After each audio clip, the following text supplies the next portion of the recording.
Everyone, welcome to my channel. Do subscribe and like and share and all of that. So today I'm going to talk about a big topic because it is big and it's becoming bigger. I didn't even bother to Google stats right now on suicide. I know in my world there's enough people that have told me of someone or someone very close to them who has tried to commit suicide or has committed suicide. I don't know about you, but it's coming this way for us to really look at what is underneath this big theme that we're playing out. So what I've tuned into is most people's reactions are, we didn't even know, we had no idea. And what a tragedy. And yes, it's a tragedy, but the thing is, the no idea part is coming back to us mums with our children right now. How do you know how your children are feeling, truly feeling about life, the bigness of life as a soul that's coming as a child at this point in time? How do they feel about that? What grates them, what frustrates them, what makes them feel jealous, what makes them feel very upset and sad at the state of the world and the state of their existence right now for us as humans, but also on the day-to-day level. How do they truly feel about their sibling? How do they truly feel about how you parent them? How do they truly feel about going to school, their day, what their day actually looks like, anything, that they're playing out? How do they truly feel? This is my work as a mum. Most often I'm reminding women, do you know how your child feels about that? And most of the time the women say, I could go and ask them. And that is obviously going to the child. But the first thing to remember is it's our work as mums to come back to our emotional intuition, to tune in and to be very good at tuning in, because our children are not necessarily going to tell us how they truly feel. And there's a lot more, around energetics between mother and child about that. But the biggest part is to remember, often they're going to tell us things to please us because we're busy, we're stressed. They sense that. They will not tell us exactly what's going on. And you probably know which child might do that more so than even another child. So that's where it comes back to, it takes one to know one. The more you tune into yourself and you're getting honest about your days here on earth and what it's like and the challenges and having heart and actually seeing that stuff, then the more you just start to simply see it in your children. Their responses, their behaviors, what they say tells you, my child's not actually happy about that. Even though we may want them to be happy to do the things that we tell them to do, there's a very big hurdle in getting over our own ego when we go, I want them to go to bed now. I want them to like that friend. I want them to, want to get off the screen, whatever. But I can actually see by their mannerisms and what they're saying that that's not actually the truth. And being able to meet your child in a different position rather than the position you'd like them to be on. So that's where it's starting. That is where it kind of blossoms up, not blossoms really, boils up to teens and beyond. It's definitely going with children much younger. As we've come in even at very little, the minute we have sniffed, my family isn't all up for me and all of my gifts and my bigness. The smallest of comment, the smallest of looks has shut us down. So it's been building, but by the time we get to teenageville and beyond, then the emotions are starting to come up within us and we're having to deal with that. And I've got all the detail in my book, The Game of Life, How to Play the New Way. Do get onto that. There's way too much to explain right here. It's, a decent book to read. But that's what's coming up, is it's starting to come up and children are getting very heavy because they are shining that light to remind us of the conditioning of suppression. Don't feel your feelings, especially if you're a boy, but even a girl. And certainly don't speak up about your problems and how you feel about that. The heart and the throat. Don't feel, don't speak. And so all of that is coming to a point where some children and some teens and some adults have gotten to that point where they've got nowhere left to go because their inner universe is so chaotic. They've lost a track of any hope to stay here because that's how much, I call it like a lava lamp inside, blobs of stuff. It's become, I can't see past it anymore.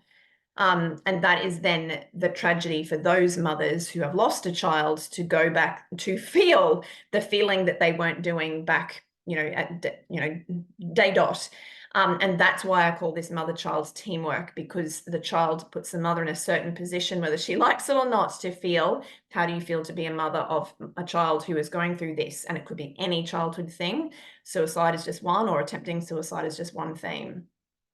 So it comes back to, the premise of my book is the energetic law of you are it. It always comes back to you. If you're not feeling and if you're not speaking, then you're not opening that energetic door for your child to do the same.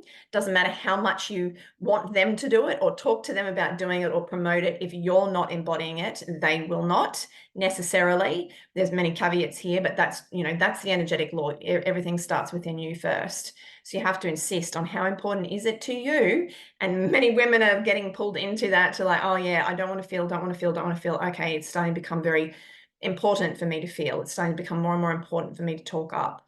Because one of the things, as I say, you don't want to leave it to test out if on your soul agreement you're going to play out having a child who commits suicide.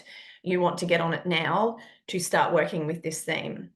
Now, I will say most children that I'm tuning into, or any child that I see, they've got their issues about being here on earth. They've got their spiritual health issues going on. Most women and mums are not seeing it. The fathers pretty much definitely aren't, because it's us mothers, it's our work. So that's really important to remember, is you've got to keep tuning in, not asking them because they may not give you the right question. You can ask them, but don't expect the truth. But really tuning into, how is your child experiencing their life right now? How is it going for them? And the more you start to tune into them, the more you've got to remember to do that for yourself too. How is my life here? How is it going for me? And the more you can talk mother and child about this, the more the doors are open. That's where you will be, like you can't put a price on it. Your child that comes to you and says, I'm really struggling with life, and or is able to let all the emotion up, versus the child that doesn't and says, well, I've got no one here. The mother, and I'll keep on going on about this, sprays the heart energy around like a nest for her child to land into. So if you're not bathing in that feeling space and that communication space, that's the heart energy, your child doesn't sense that they have that nest here on earth. And then that's when, yes, I don't feel safe and welcome here, I need to go. So just recapping, it's very hot here. The two things to remember is that children and teens, adults who feel like they need to leave the earth, it's because while I'm not expressing all my emotions that I've been clocking, and it's not a choice, since day dot we have been clocking emotions, so we have to be working with them, or they're going to brew into something, whether it's a physical health, emotional, mental, spiritual health issue. But that's where you've got to start, with the children who aren't feeling. And we've also got to remember the other reason that children and teens and adults want to leave this earth is my magic is not received here on earth. Not the magic we want them to express, not how we want them to be, the success we want to see in our child. What are they encoded to be? Whether that's a gamer for life, whether that is someone who's a beast for life, whether it's someone who, any last thing that you might be judging, the thing that I'm guiding women to do is to be able to see the magic in their child, which is sometimes quite invisible. I call it invisible magic. What are they actually about that's not getting recognized, particularly at school? But I also see a lot of it going on in the homeschooling world as well. Children's true magic is not being realized. Adults are coming in and trying to make them what they think they should be doing. And that's where, yes, as a speech pathologist, I started seeing children biting down on their jaw and having a tough time talking because they're clocking so much. Oh my gosh, I'm not being able to express myself how I'm called to, energetically called to. So when you're called to do something and someone else is saying no, there's this squeeze within you. And that's where, yes, it can get so big that you feel like you have to jump out of your own skin and leave this world, because that's how much you are not received. And there's many what I call starry children coming in right now who have got way out their gifts that the schooling world, new age spiritual world, the homeschooling world are just not seeing and not recognizing enough. And that's where this theme is going to keep on playing out until we actually look and come back to this, what's important. So I encourage you to remember, the sooner you work with this and take it as serious, because what if it's on my soul agreement, if it's called you to watch this, then definitely go for it. But of course, the glory is if you work on it proactively, then you are only going to win by heart connection with your child, respect from your child, pays the price in the end as a relationship that you won't lose in many different ways, because your child knows you've seen them. If you'd like to work with me, go check me out at HeidiHosking.com. My services right now, this is January 2024, I'm putting out The New Woman. It's a 6-month embodiment to come in and to look at your inner work, you within, your family work, all the challenges within your family and including your partner or the father of your children, And then your soul work. Your soul work stems from going within and doing the family work. Your children are bringing these issues up for a very good reason. So there's inner peace, family harmony, fulfillment, and getting rid of half the chaos in your life by coming to do this priceless work. So more information at my website if you'd like. Early bird is on right now. Bye.